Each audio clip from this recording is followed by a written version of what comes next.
fans, welcome back to Room 237 as I continue my month of October marathon of horror anthologies. And now I'm doing Stephen King's 1985 film Cat's Eye, which, yes, this is an old-ass DVD. This is a movie that I saw as a young kid, probably 9 or 10, 11 years old when I first saw this. This was a blind watch. Just because it was Stephen King, it was a rental. It was directed by Louis Teague, who also directed Cujo. He also directed Alligator, which is kind of a fun movie, Jaws knockoff. And yeah, it comprises of 3 stories by Stephen King, 2 of which, the first 2, are adaptations of stories from his first collection, Night Shift, from 1978. The third is original to the film, and probably my least favorite of the 3, actually. I really like the first 2. The second one is my favorite. I think that's a pretty common consensus that the second story is the best one. I've heard that from a lot of people. It was produced by Dino De Laurentiis, who produced a ton of films back then, and Martha Schumacher. And it has a pretty awesome cast of course, Drew Barrymore. When she was really young, she's in the third story. But more importantly, James Woods, who's in the first. Robert Hayes, who's in the second. Robert Hayes, of course, Airplane. Need I say more? Fucking Airplane. My second favorite American comedy of all time. Robert Hayes from Airplane. And James Woods is great in everything. This has a different kind of framework than other anthologies. Like, it's not told like stories, or it's not told by somebody. It seems like these are actual stories that are going on. We see this cat it actually opens up with the cat being chased by a Saint Bernard. Yes, this movie has a ton of Easter eggs in it. It's being chased by a Saint Bernard, which runs out into the street and almost gets hit by a 58 Plymouth Fury, a red one, and even the bumper sticker says something about, "Watch out, I'm evil, I'm Christine," or something. It says, "I'm Christine." And the cat will walk by like a TV shop, and it will see an apparition of Drew Barrymore saying, "It's coming to get me, I need you to help me." And so it's making this journey to find Drew Barrymore, but it comes across these other 2 scenarios first. So that's the sort of framework, the connective tissue throughout the whole film. The first one is called Quitters, Inc., which is a very interesting story. These all feel sort of like attempts at a Twilight Zone episode, which also, the anthology I'm watching now, I can almost say the same thing.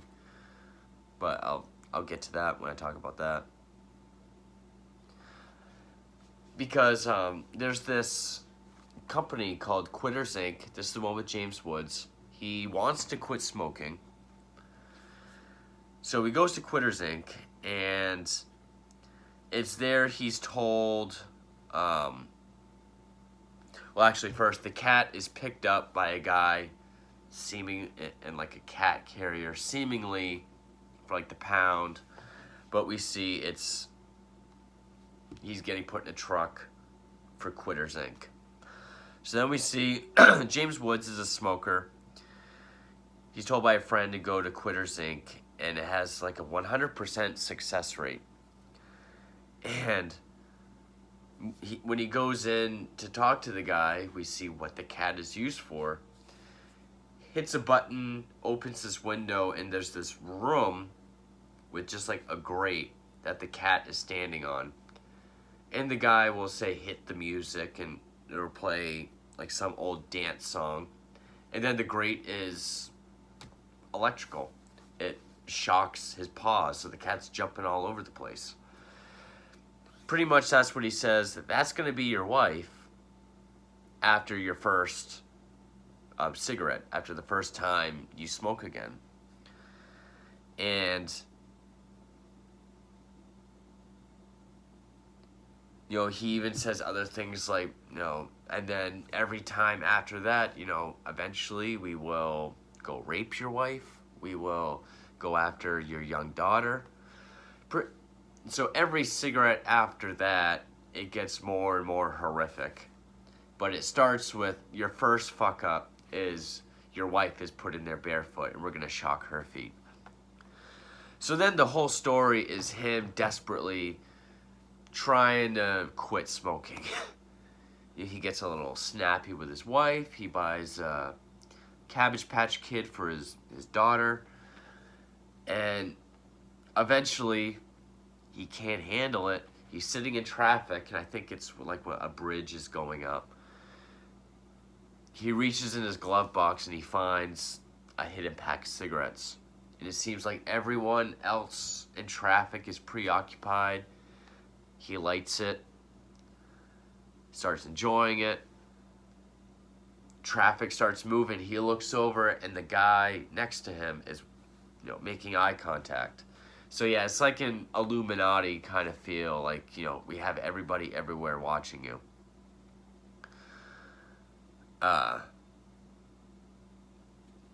And throughout the story, he keeps finding more packs of cigarettes that he had hid around the house. So he is tempted. And yeah, they do get a hold of his wife. They do put her in the room. They do shock her. And you get the idea that the guy that runs it, which I want to get the name of the guy who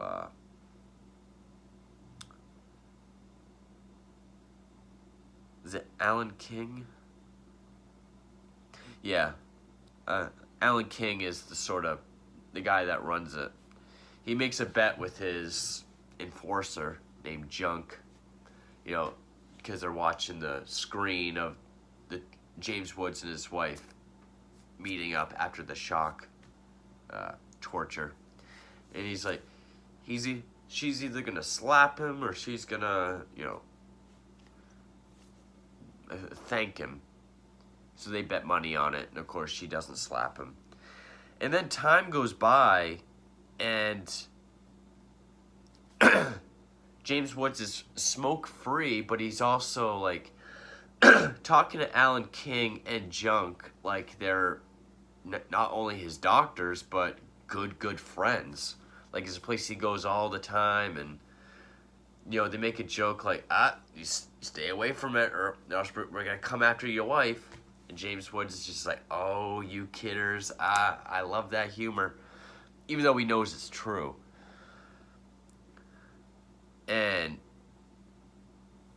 But now there's the whole thing about gaining weight. And this is where the Twilight Zone twist kind of comes in. Because, you know, when you quit smoking, chances are you're going to gain weight. So now the whole thing is he's smoke-free, but now they got to threaten some sort of torture to keep his weight down.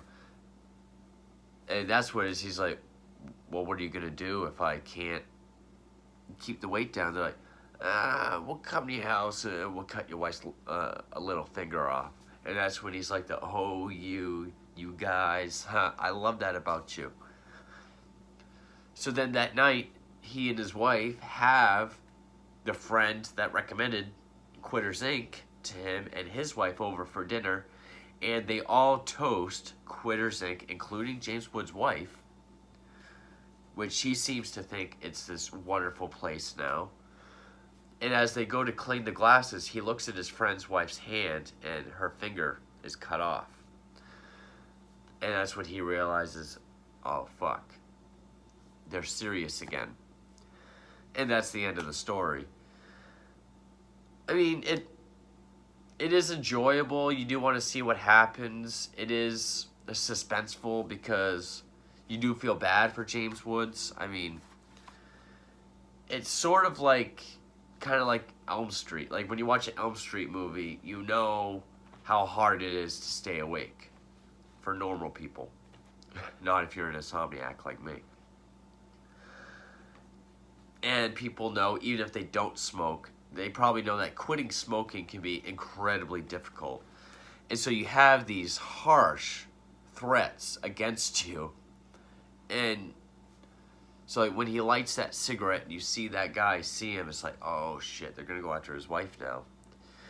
The ending, I liked the whole thing with, okay, now he's quit smoking, so now they got to get on him about the weight gain, because that's the whole part 2 to quit smoking. But the whole, like, being really chummy with them and thinking it's this great thing, it felt a little brainwashy. I don't know if that was needed. But I thought it was a decent story. But then we get into the second one, and the second is called The Ledge. And that is my favorite of the whole film. I want to get the actor's name, because there's this sort of mob boss or some sort of criminal overlord in Vegas. Yeah, the cat made it all the way to Vegas. Or did it even say? Oh no, it's Atlantic City.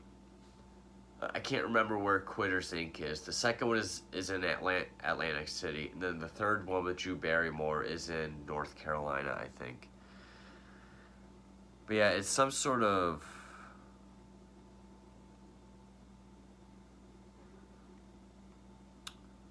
criminal. Kenneth McMillan plays Kressner, who's this sort of powerful overlord in Atlantic City who has a penchant for wagers. He loves betting.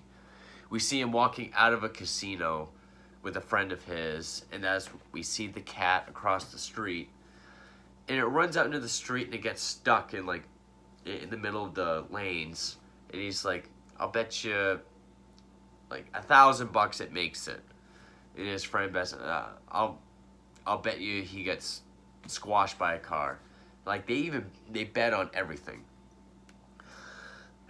Well, Robert Hayes plays this guy Norris, who's having an affair with Kressner's wife, and of course he doesn't like that. So it's kind of like something to tide you over, in Creepshow, also based on a Stephen King story, where you have this psychotic older guy going after the man his wife's having an affair with. Although his wife also, which we'll find out. But in some sort of creative, torturous way. Like Creepshow, he buried him up to his neck beyond the tide line and let the tide take over. Then they came back as water zombies and did it to him. Here he has his enforcer played by Mike Starr. Very young Mike Starr. People will know him as Frenchie in Goodfellas. He was Mental in Dumb and Dumber. He was the clown in Uncle Buck. He was like the first kind of producer in Ed Wood. So they get Robert Hayes, again, from Airplane, and takes him up to Kressner's penthouse apartment, which is on the 30th floor. And he makes him a wager because, you know, he has a penchant for wagers. He says if he can walk along the 5-inch ledge around the entire building, he can keep his wife. He'll get, you know, a huge sum of money, like I think it was like $1 million or $2 million, or it was like $100,000. It was a tidy sum of money. he'll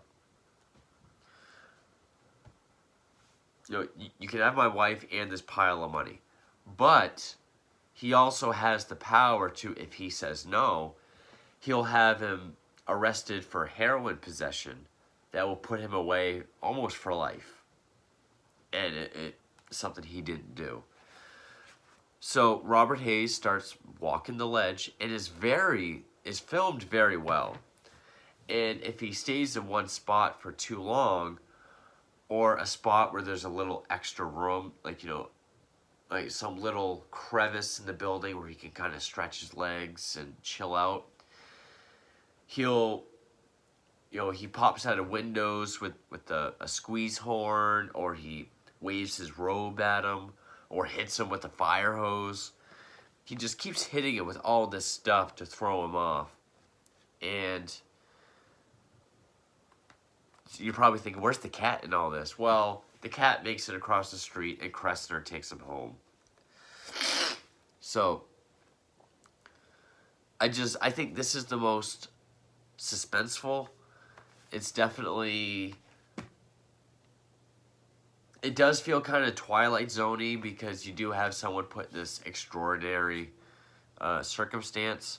But it is more like they're creeping up on you from Creepshow. Because you do have a guy psychotically toying with the guy his wife is seeing.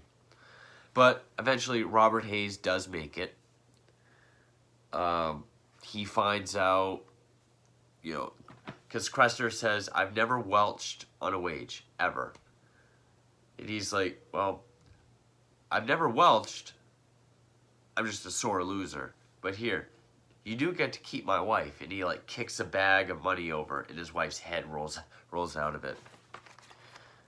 PG-13, huh? And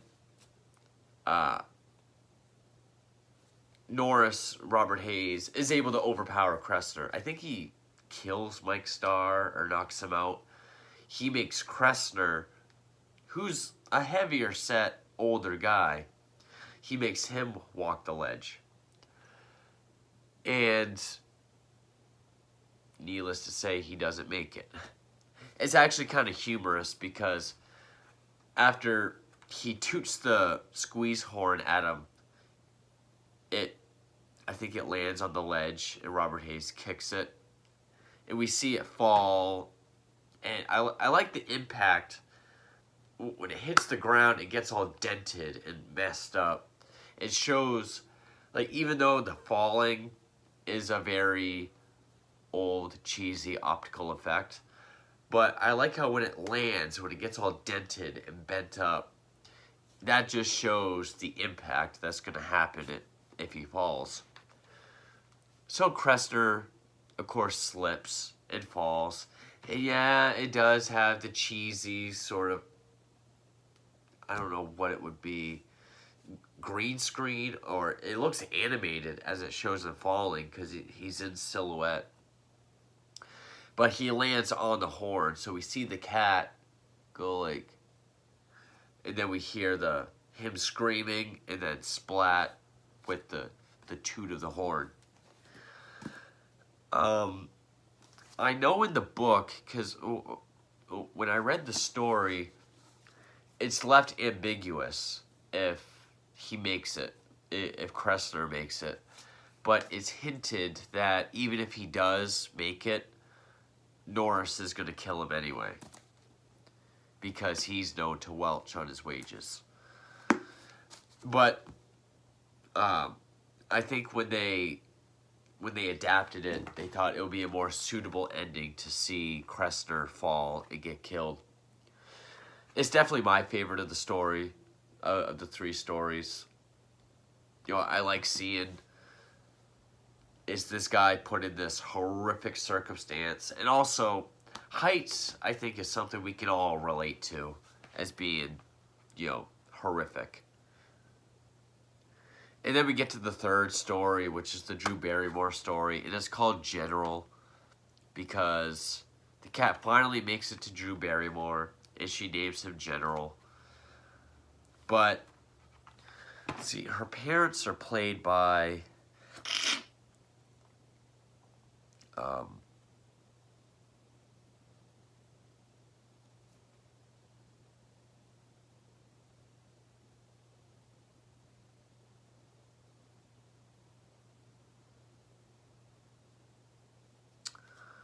well, Drew Barrymore was credited as Our Girl and uncredited as Alicia Morrison, the girl on TV, and Amanda. Okay. Well, where's her parents? Was it Candy Clark? Was that her mother? Oh well. I guess we won't find out. But basically, the whole story is... So General, the cat, is trying to protect Drew Barrymore from this troll. This little tiny troll that, comes out of her wall at night, plugs up her nose while she's sleeping so it can suck her breath out.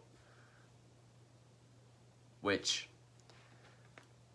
her dad, when she asks, can we keep the cat? He says, no, we can't keep the cat because it sucks out little girls' breath in their sleep. She does have, like, a parakeet or some stupid bird. I don't like birds, so whatever. Named Polly, which the troll does kill, but the mother is so hell-bent on the cat not being a pet. Like, she does have cheesy lines, like, because General's not allowed in the house, but Drew Barrymore leaves her window open. So the cat keeps coming in to try to save her from the troll. And the troll hides in the bird cage, which has a cover on it, kills Polly, and the troll does get a chunk out of the cat. And so, like, the dad is outside, he petting the cat, and he's like, you better scamper off. And he notices the chunk out of the cat. He was like, well, it looks like Polly got a good peck out of him. And the mom just has stupid lines, like, well, yeah, good for Polly. Like, get a good taste of blood before he was killed. Good for Polly. It's like, kind of overselling it, aren't you, Mom? I like how she tricks the cat into a box, takes it to the pound, which is also a kill shelter. I think she even signs it up to be euthanized, but I could be wrong. Of course, the cat escapes, and the best part of the story is the look on the mom's face when the cat does come back and save Drew Barrymore from the troll, and she's just like, where did he come from? Like, almost like a what about Bob, like, kind of return. And I mean, the look of the troll is okay. I don't really know how to describe it. For some reason, in my head, because it had been so long since I've seen it, it was like a ripoff of the Zuni fetish doll from Trilogy of Terror. It's actually nothing like that. It does have cool effects, like around its lips, how it like snarls itself. But it does have kind of a funny, high pitch, like yeah, kind of voice. But oh, another Easter egg is the parents are laying in bed and the mom is reading Pet Sematary. But yeah, eventually the cat does stop the troll. I think Drew Barrymore gets to keep the cat. And that's Cat's Eye. I mean, it's another neat anthology of Stephen King stories. Nowhere near as good as Creepshow. I would say I like The Ledge more than any story in Creepshow 2. Which I know Creepshow 2 has a huge fan base, but I don't know. Quitters Inc. feels like a more intense Twilight Zone episode. The Ledge I really enjoyed. And the third story with Drew Barrymore and the cat and the troll feels so out of left field compared to the first two stories. Because the first two stories are very grounded, not supernatural at all. Then you get this troll story that can only be stopped by the cat. And I mean, it's not the best Stephen King's, movie, especially to come out of the 80s, but it's also not the worst. I mean, it's definitely, even John Stanley from Creature Features, The Battle in the Toy-Ridden Bedroom is a classic, one of the better Stephen King movies. Even from Louis Teague alone, I would say Cujo is a scarier, better shot, better directed, not as loyal to the source material adaptation. But Cat's Eye is still fun. It's definitely a fun little anthology. You get 3 cool stories, which the third is kind of hit or miss, but I really like the first 2, especially the second. Great cast: James Woods, Robert Hayes, Mike Starr, Kenneth McMillan, Drew Barrymore when she was still young. I think this was after Firestarter. But yeah, not a bad anthem. It had a neat framework where it's just, the different scenarios this cat gets involved with on its own personal journey. Like, it's not told as a story in a comic or a storybook or like a fortune teller like the one I'm watching now. It's not bad. Can I recommend it? If you're a Stephen King fan and you haven't seen it, it's definitely worth a look. If you're an Anthology fan, it's also worth a look. But yeah, so that's Stephen King's Cat's Eye for the Anthology Marathon for the month of October. Thank you for watching.